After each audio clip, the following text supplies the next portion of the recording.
अस्सलामुअलैकुम, hello viewers. आप देख रहे हैं मेरा फेसबुक और यूट्यूब चैनल। पाकिस्तान और न्यूजीलैंड का आज पहला टी20 था और पाकिस्तान एक फट्टा विकेट पर टॉस जीतकर पहले बॉलिंग करने का फैसला किया। पहली तो बात यह है कि आप किस तरह यानी कि विकेट को रीड करते हैं। तो आपने उनको बैटिंग करने का मौका दिया तो फिर उन्होंने आपकी ऐसी पिटाई की, 226 रन बोर्ड पर लगाए। तो अगर हम बात करें जी हमारे mega star bowler Shaheen Afridi, जिसके बारे में आकिब जावेद कहते हैं कि इससे बड़ा लेफ्ट आर्म पेसर आज तक आया ही नहीं है। तो जो स्पीड है जी वो जनाब की है 125 130। कहाँ ये 150 पर बॉल करता था और कहाँ 125 130 की स्पीड पे आ चुका है। हालांकि इसे पहले ओवर में विकेट मिल गया था, लेकिन उसके बाद जो फिन एलन ने इनकी पिटाई की तो उसके बाद तो उन्होंने पीछे मुड़कर न्यूजीलैंड वालों ने नहीं देखा। और जब भी यानी कि 1 से 2 फिफ्टियां अगर आपकी टी20 में हो जाए तो 1 से 2 25-30 लग जाए तो ऑटोमेटिकली 200 रन बन जाते हैं।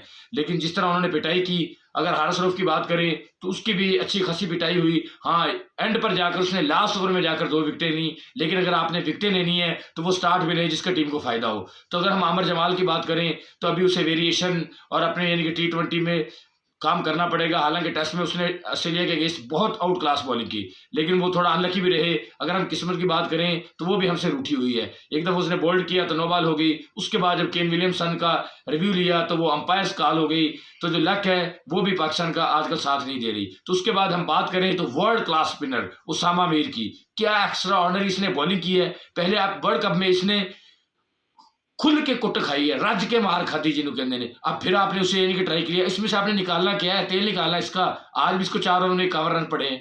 तो आपने आपके पास और यानी कि नहीं है। आपने बराबर बरार अहमद को उधर वर्ल्ड कप में रिजर्व में रखा, एक भी मैच खिला के ट्राई नहीं किया। अब फिर वर्ल्ड कप सर पर है, 4-5 माह रह गए हैं, तो आप उसको ट्राई करें ना। आपने उनको क्यों रखा हुआ है उसामा मीर को? अब आपने कितना और ट्राई करना है। तो अच्छी खासी उसकी पिटाई हुई, 4 ओवर में 51 रन पड़े हैं। जो हमारे मेगा स्टार बॉलर है उसको 4 ओवर में 46 रन पड़े शहनशाह अफरीदी को।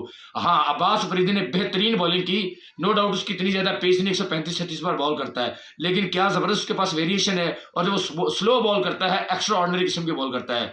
उसके बाद अगर हम पाकिस्तान की बैटिंग की बात करें तो एक वक्त में ऐसा लग रहा था पाकिस्तान इस स्कोर को चेज कर सकता था। कोई भी और टीम होती तो वो इस स्कोर को चेज कर लेती। जिस तरह का स्टार्ट दिया साइमा अयूब ने, क्या एक्स्ट्रा ऑर्डिनरी उसने यानी कि छोटा सा कैमियो खेला।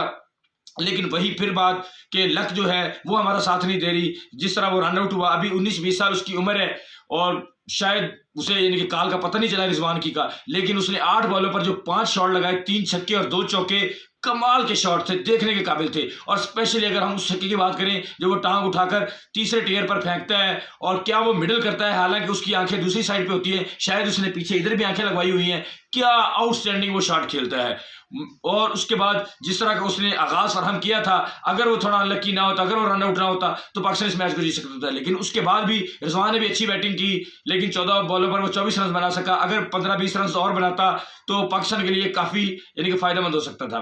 तो जो लोग कहते हैं बाबर आजम को जी इसकी टी20 में जगह नहीं बनती, तो ऐसा एक प्लेयर लास्ट भी होना चाहिए जो आपकी इनिंग को लेकर चले। तो बाबर आजम आज इनिंग को लेकर चले, 57 रन उसने बनाए, अच्छी इनिंग खेली। अगर उसके कुछ साथ प्लेयर साथ देते, इफ्तिखार अहमद उसने 24-25 रन किए, अगर वो थोड़ा लंबा जाता, या जो आजम है जिसमें बहुत ज्यादा एटीट्यूड है, वो या पीएसएल में छक्के मारता है या सीपीएल में छक्के मारता है, और जितना उसका ज्यादा वेट है मुझे नहीं लगता कि वो इंटरनेशनल क्रिकेट में सर्वाइव कर पाएगा। और उसे ये 7वां-8वां मैच मिल चुका है। उसका हाईएस्ट रन कितने हैं जी? 10। और आज भी 9 बॉल पर उसने 10 रन बनाए और ऐसे लग रहा था जैसे बॉल खुद आके उसके बैट से टकरा रही है। तो उसके बाद जी हम उसकी बात करें जी, हमारे शहीन अफरीदी जी खुद मुंह उठा के आ गए हैं। आमर जमाल से पहले आप कैसे आ सकते थे बैटिंग करने के लिए? तो हालांकि अगर देखें तो स्पिनर की यहाँ अच्छी खासी पिटाई हो रही थी, लेकिन अगर पाकिस्तान इस मैच को लंबा लेके चलता तो आखिरी ओवर अगर 20 रन भी होते तो शायद पड़ सकते थे, क्योंकि एक जो स्पिनर कवर था वो पीछे था, लेकिन पाकिस्तान ने उसे यूटिलाइज नहीं किया। तो उसके बाद अगर फखर जमान की बात करें तो वो भी थोड़ा अनलकी रहे। वो अच्छे टच में थे, बेहतरीन खेल रहे थे, लेकिन लो फुल टॉस पे उसने यानी कि शॉट खेला। तो आपको पता है लो फुल टॉस बॉल पे इतना ज्यादा एलिवेशन नहीं मिलता, लेकिन वो लकीली इस सऊदी के हाथ में वो बॉल चिपक गया। हालांकि अगर वो फखर जमान भी खेल जाता तो ये स्कोर जो था वो चेजेबल था इतना, क्योंकि जिस तरह का आगाज मिला था, आजकल की क्रिकेट में 5 ओवर में 60 रन कुछ ज्यादा नहीं है। तो विकेटें भी थी, लेकिन उसके बाद हमारी जो विकेटों की है वो झड़ी लगी है। तो जो ये उसामा मीर है इसके आगे हाथ जोड़े। उसके बाद जमान खान को आपको प्लेइंग 11 में खिलाना पड़ेगा, क्योंकि उससे बेहतर आपके पास इस वक्त डेथ बॉलर नहीं है। आप जो मर्जी कहें, वर्ल्ड क्लास यानी कि वो डेथ ओवर्स का स्पेशलिस्ट बॉलर है। तो उसके अलावा अगर हम बैटिंग की बात करें तो जो ये आजम खान है, इसका मुझे लगता है अल्लाह करे ये चल जाए, लेकिन इसका चलना बहुत ही मुझे मुश्किल नजर आता है। आपको अगर हमारी वीडियो अच्छी लगी हो तो इसे लाइक करें, शेयर करें और कमेंट में अपनी राय जरूर बताएं। ओके, अल्लाह हाफिज़।